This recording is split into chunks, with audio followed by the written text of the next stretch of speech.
All right, so let's say I want to move the three holes at the same time. How do I do that? How do I select the 3 holes? Okay, so let's check this out. I'm going to click on this hole right here.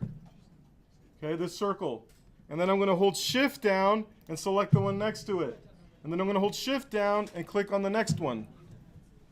So if you hold shift, it means add to selection. Add to selection. So let me do that one more time, okay? Click here, shift, click here, click here. Now I can move them together. Okay, so now that I move them together, maybe I always want them to work together. Maybe I always want them to just, I click on it and it's a group. I want to group them. So where's the group feature? Remember, the object menu has file, what is it called? What did I call it? File organization. Okay, so look under the object menu. You'll notice there's a group function. What is the hotkey for it? Command G. So I'm going to group this.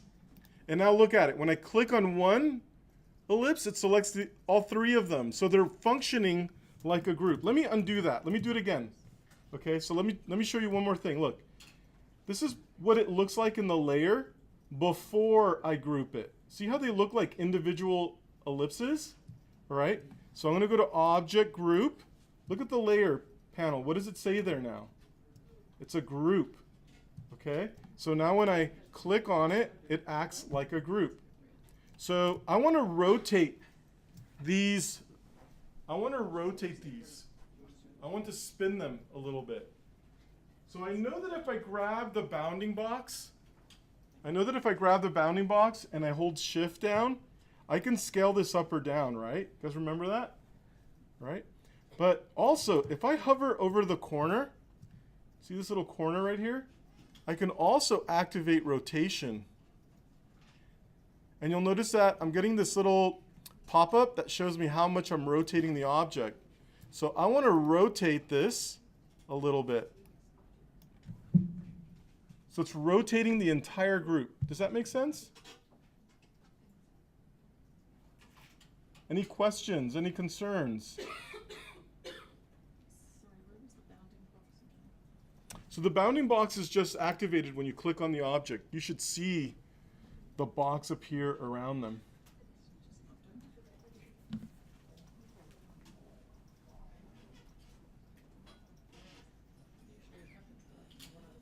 You're using the whiteboard. There you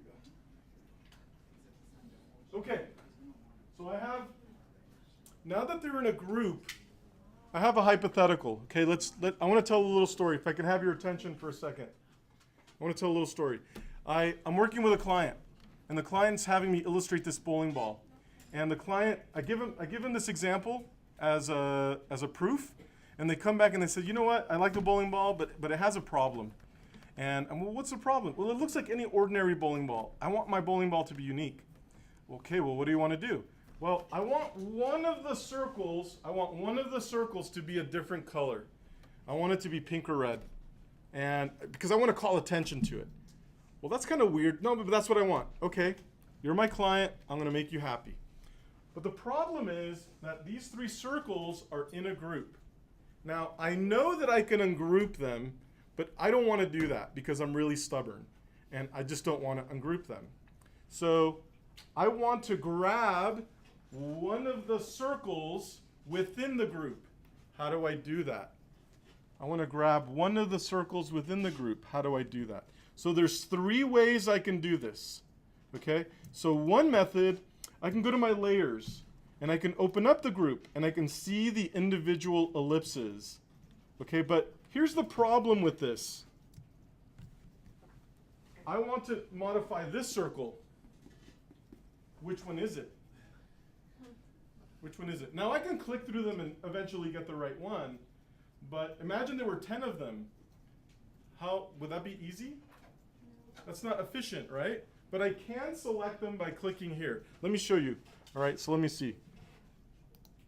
So if I click to the right of this little circle, this will select the object. See that? So you can select your objects by clicking out here. So that's one way that I can isolate. That's one way, keyword, isolate an object within a group.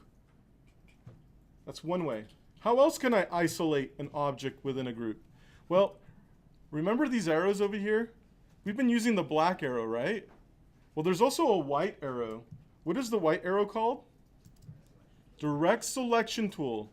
So the direct select tool selects smaller parts of a larger object.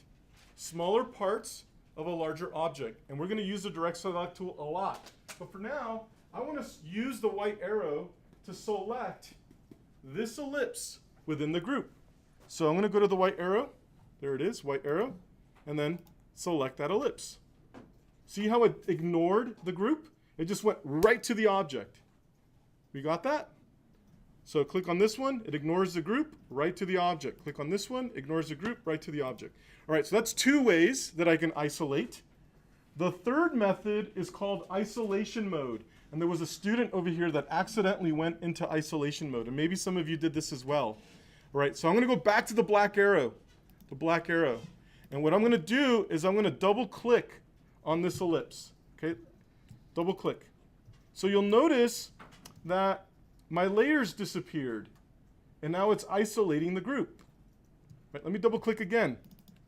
Now my group disappeared and it's isolating the ellipse. So that's called isolation mode. To get out of isolation mode, you can click on, this is called breadcrumbs. That's the term for this, breadcrumbs. All right, so if I click back once, it takes me back one level, back another level, back another level.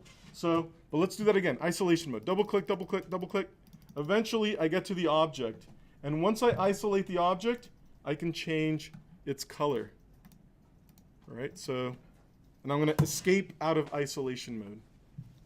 So what I have here now is a bowling ball that's using the correct stacking order. It's all been illustrated through ellipses. I have a group of holes, and I was able to isolate one of the holes and change its color. Does that make sense? Okay, I'm going to save my file. So this is normally, I just spent 10 minutes drawing this bowling ball, and I want to save this in the event that the software crashes. So I'm going to go ahead and select File, Save, and I'm going to call this homework. What homework assignment is this? 4? Is it 5? 5, thank you. Homework 5. I'm going to call this homework 5, and I'm going to hit underscore 001, and I'm going to hit Save. Okay? So what I should have now is a bowling ball on one artboard.